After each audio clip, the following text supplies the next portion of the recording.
Hello guys, this is Sushant. So welcome back to our new section, that is MHCT Mathematics 2017. I hope your preparation for the exam is going on well.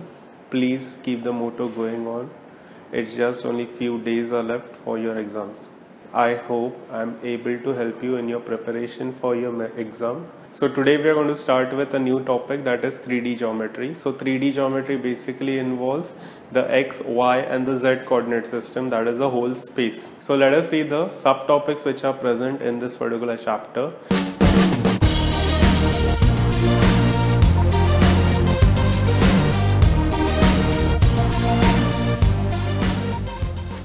Let us see the first concept, which is called as directional cosine. To understand directional cosine, we are going to consider a line which is making angles of alpha with the x-axis, beta with the y-axis and gamma with the z-axis. So basically the cos of that particular angles is going to be called as a directional cosine. So over here my L, M and N are called as my directional cosines, which are defined for my x. L is defined for the x part, which is my cos alpha.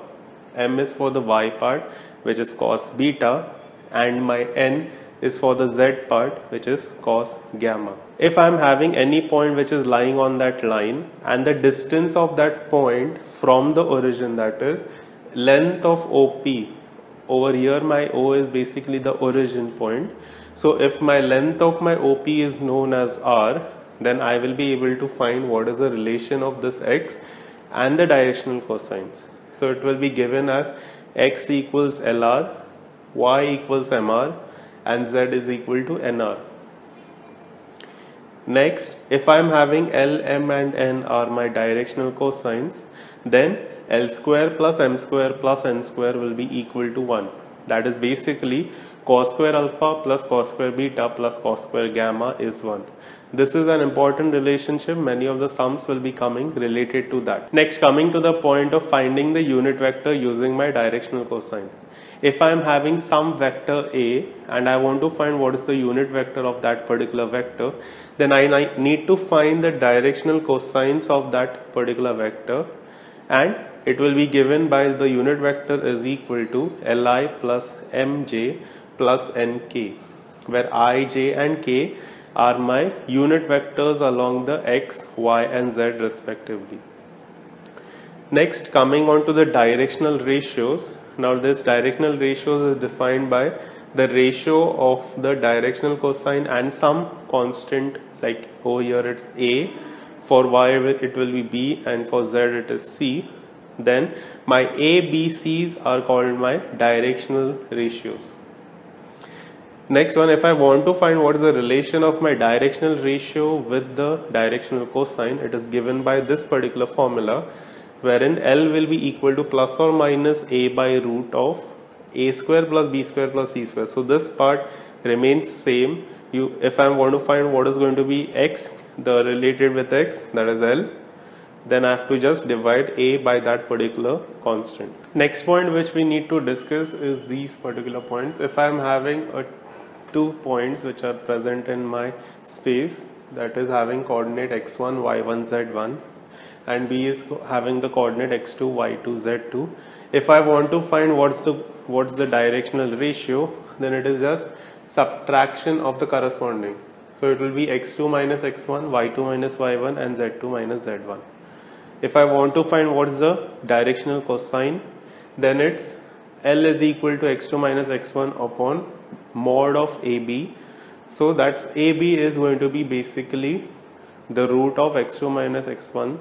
So basically this formula is the distance between the points A and B. Let us say if I have two lines and I want to find the angle between them, and I know the corresponding directional cosines of those two lines. Let the directional cosine of the first line be L1, M1, N1 and the second one be L2, M2, N2. So if I want to find the angle, I will be using this particular formula. If I know the directional cosine, then it is cos theta is equal to L1 L2 plus M1 M2 plus N1 N2.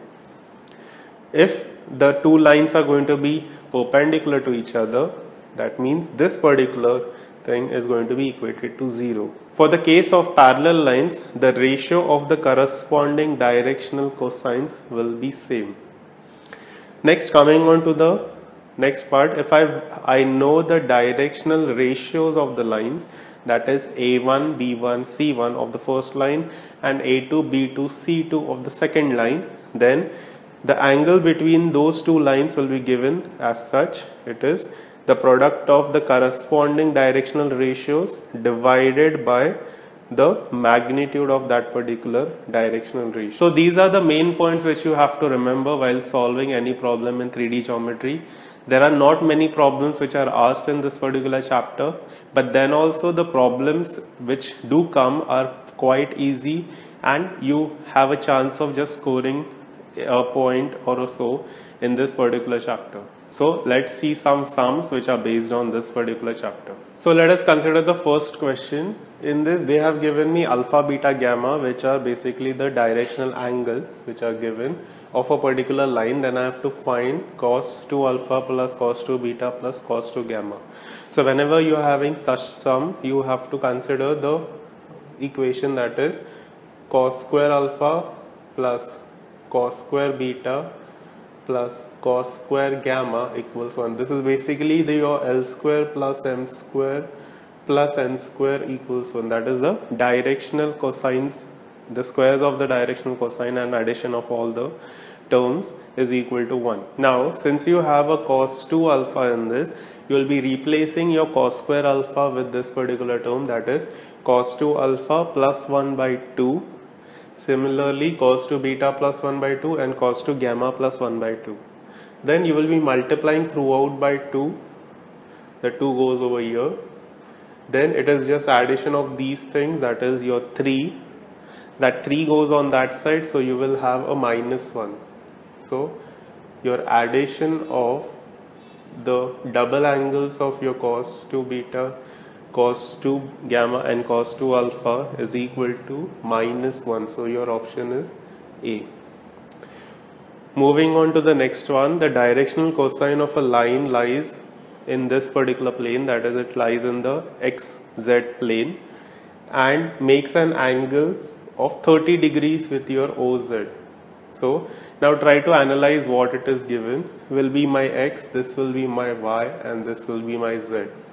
It is telling me that the directional line, or basically the line lies in the plane XZ. So it lies on this and it makes an angle of 30 degrees with the OZ. So with this line it is making an angle of 30 degrees. So this will be your 30 degrees. So basically it's making a 90 degrees with your OY. So basically you're getting your gamma as 30 degrees and your beta as 90 degrees. Since it is lying in the XZ plane, it is making a 30 over here, so it should make a 60 over here. So now we have to find what is going to be the directional ratios. Now in this option you are having that beta is 90 degrees, that is why your Y term should be 0 because cos 90 is 0. So this option should be eliminated because you are not getting a 0 in the Y place. All the other you are getting a Y. This also should not be there because it is telling you that the Z is 90. That is OZ is making a 90 degrees angle. So this should also be eliminated. So only competition is between these two. So now what we will be doing is we will be finding the angle. So it is cos of 60 comma cos of 90, which is 0, and cos of 30. So cos of 60 will be cos of 60 is having the value half and cos of 30 is having the value root 3 by 2. There will be a plus and minus of this because I don't know what's the angle, in which direction is my x present over here. So that is why I will be having a plus and minus for this. And for sure I am knowing that cos 30 is positive angle given to me. So that is why I will be having this particular option, that is D. Moving to the next question. In the first question they are asking us to find the directional cosines of the line whose directional ratio is given to us. So basically it's just application of that formula.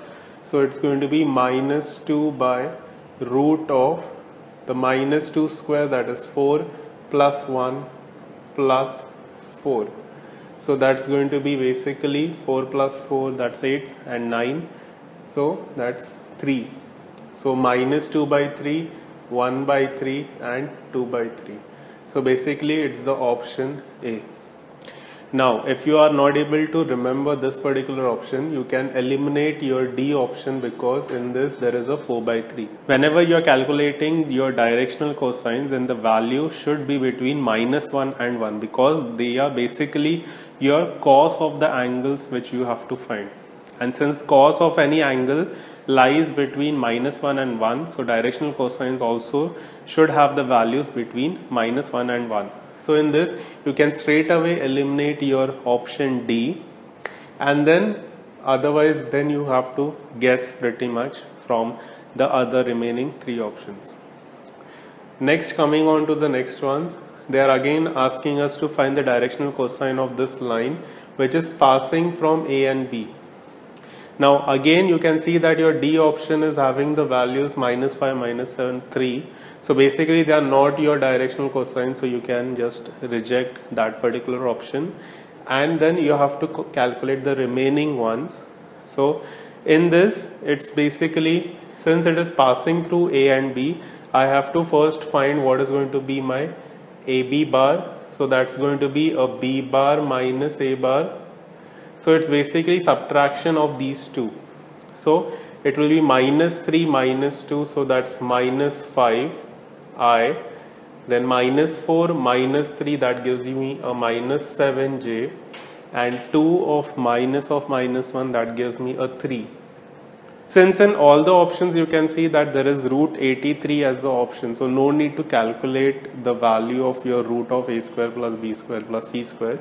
It is understood that it is going to be root of 83. So basically then you have to look at this particular option. You have for x minus 5, for y minus 7, for z it's 3. So the option is basically your A option. Next, going on to the next one, they have given me the point P, and PQ is given as, that is the length of PQ is given as root 17.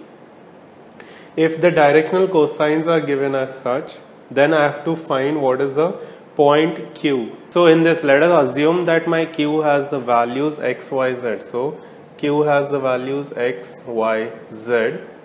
So my directional cosines, so it will be 2 by root 17 if I'm just consider the x. So 2 by root 17 will be having the value, since it is PQ we are calculating, it should be Q minus P. So it's going to be x minus 3. So this is the value of your directional ratio. Then you have to calculate divided by the distance PQ. So that's going to be root 17. So that gets cut. So your x is basically your 1. So from this itself you can see that your option is B. So you can just, instead of just going for calculations of each and every term, you can just calculate some of the terms and look at the options which is given to you. You can just relate it to them and just be able to solve the sums quickly. So we had seen some problems which were based on my 3D geometry chapter. Even though the weightage of the chapter is less, then also the sums which are asked in this chapter are quite easy. They are solvable in a very short amount of duration, as you could see in the problems which we had seen. Please don't ignore this particular chapter. Even though the weightage is less, the scoring part or the scoring chances in this particular chapter is more. Don't also waste a lot of time in this particular chapter. If you face any doubt while solving any problem in this particular chapter, please do comment in the comment section below. I would like to remind you guys to go and watch the other videos which we have done in our MHCET. There are a couple of more videos which will be uploaded soon. Also, I will like to remind you to subscribe our page, and also please press the bell icon so that you will be getting, whenever we are doing any uploads, you will be getting a notification for it. So please hit the subscribe button, please hit the bell icon which is beside the subscribe button. Also please like the video. So thank you guys, take care, keep liking, keep sharing, keep watching, and happy learning.